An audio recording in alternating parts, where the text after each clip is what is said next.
Today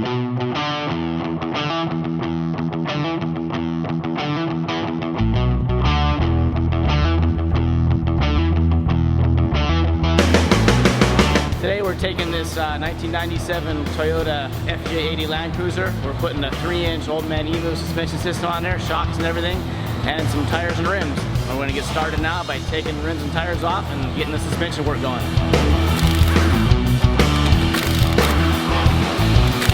Alright, our next step is we're going to take the original shocks out, take off the sway bar here so we get the suspension to hang down, and we'll take out the upper track bar bolt in the frame over there so the suspension drops and get the coils out.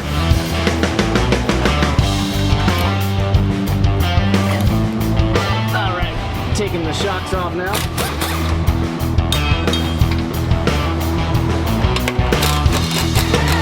Do a little bit of persuasion here to get that shock pushing off.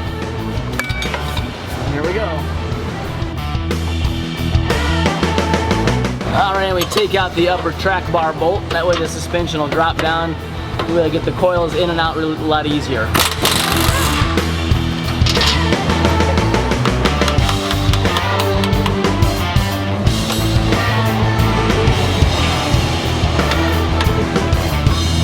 Alright, and we always want to use a punch to tap this out so we don't damage our threads. So it goes back in there good.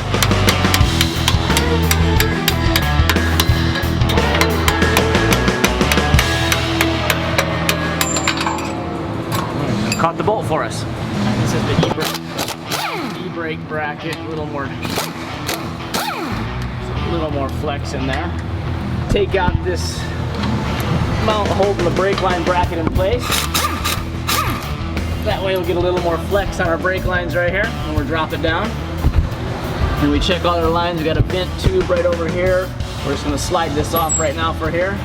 We'll put it back on afterwards and we're good to go. Alright, now we're taking the springs out. Rock the rear around a little bit. Sometimes here. There we go. Little original stock isolator comes out. This side comes out a lot easier. I don't know why, the passenger side always does. Hangs more on that side. Comparison of the two springs here, about the same height, but the OME Old Man Emu spring is a lot stronger, different spring rate, so it holds it up more. So see the difference in diameter of the springs here. So that's where you get your lift out of right there. All right, and according to Old Man Emu, the springs for the rear are A or B. A is on the passenger side and B is the driver's side. B is a little bit larger, a little bit taller spring, better rate because of the weight difference, according to them. So we're gonna put these in right now. Make sure the end of the spring fits in the notch in the spring mount seat right over here in the bottom. Yeah, got them.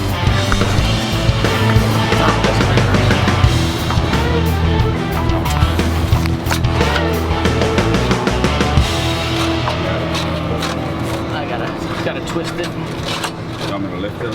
Yeah, go ahead. Perfect. Okay, we're in the notch. Perfect. Put the sway bar link back in. These rear shocks, they have this mount plate here. You just take the stem mount out and assemble it off the vehicle and slide the plate inside. So we can do that right now.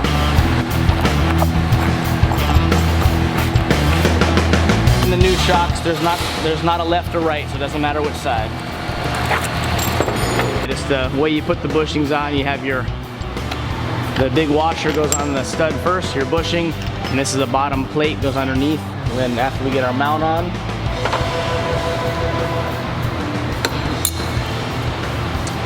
our other bushing, plate, and our nut. Perfect.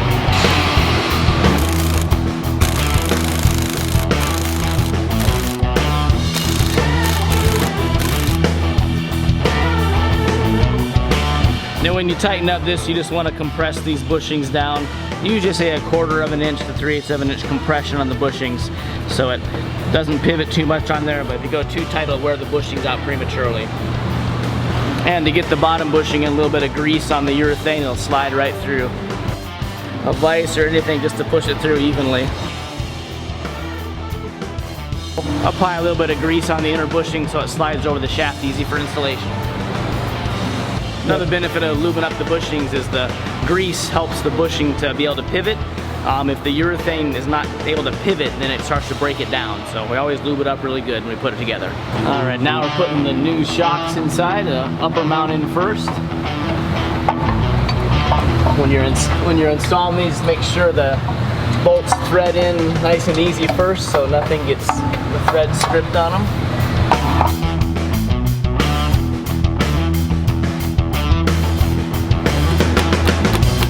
The grease, it just slides right on the stud real easy. Another tip, we use a little bit of blue Loctite on the bottom shock bolt just to make sure the shock bolts stay tight.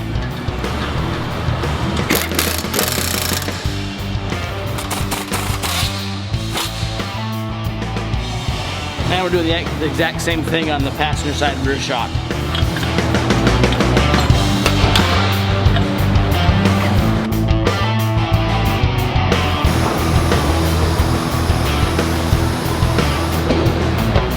Now we're going to take off the top upper shock mounts.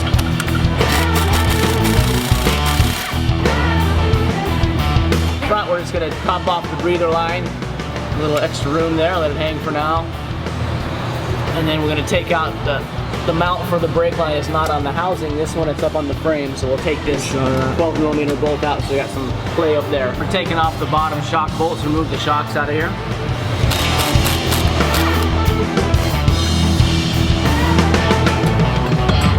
Take out the lower track bar bolt in this front end so we can drop it down some more.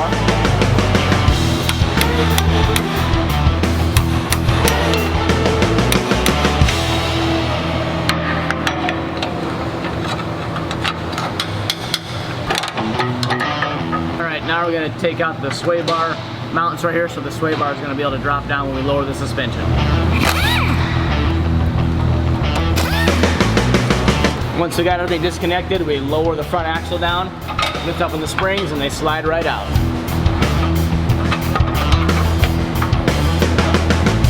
Alright, now we're going to install the front springs. We also have this little spacer called isolator, goes on top of the spring to provide a little more lift, plus give insulation between the spring and the frame pocket up there. And it's a nice yellow color too. We like black and yellow here. And again, on the front here, we rotate the spring around to where it comes with the keeper in the spring purse. We have the front shocks here, which on this application they have called a stem mount on either end. Has the band to hold it together in shipping again because they're gas charged. So we'll pop the band off, and again you can see the shock extends out from the gas pressure inside.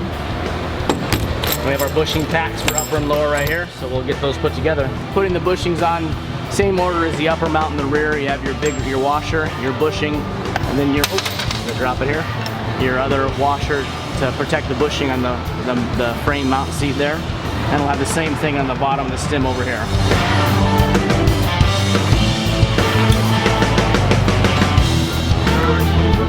Getting the shock mounts and their studs and put the bolts on it.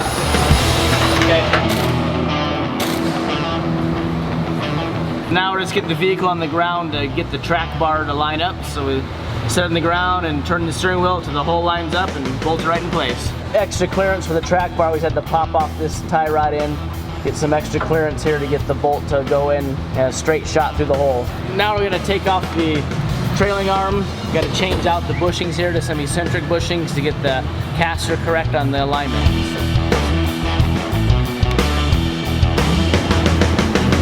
Alright, now that we have the leading arm off the vehicle, we're going to reference these instructions from OME as well as some instructions from SLE Off Road online. They have a real nice step-by-step that shows how to do this. Referencing our point on the front bushing here, 90 degrees up here is where we're going to press in our new bushing, and then our second bushing, based on our measurement from the center line of these two bushings, will kind of tell us how we're going to clock this in before we press it. That way this will fit right up into the bracket. So we'll kind of show that as we go through step by step.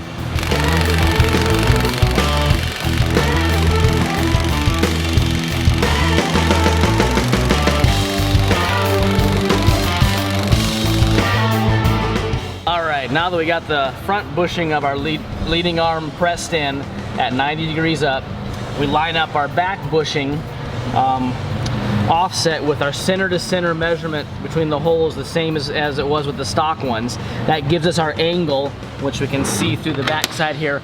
Our angle, which is about 28 degrees. We're up at 25, 28 degrees opposite. And then you can see back here what that does. This is how it offsets it. This is your stock arm. The lower one is a factory bushings in it. The upper one is with the offset bushings, and this is how it rotates the differential for your caster angle. Now we got our bushings pressed in.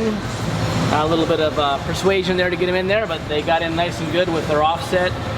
So now we'll get them installed in the vehicle and see how things go.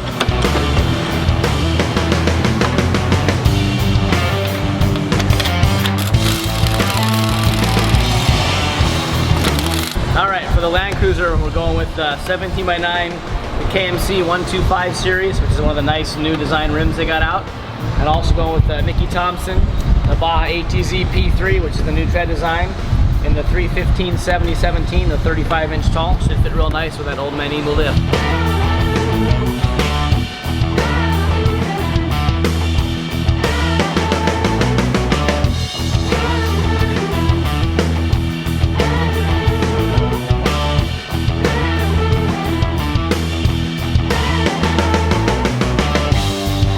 Well, I'm pretty stoked. This is definitely a surprise, and I'm pumped. It looks way better than it was before, and I'm amped. 35's fit without rubbing. Stoked. Great job, Jeff and guys at Maui Off Road.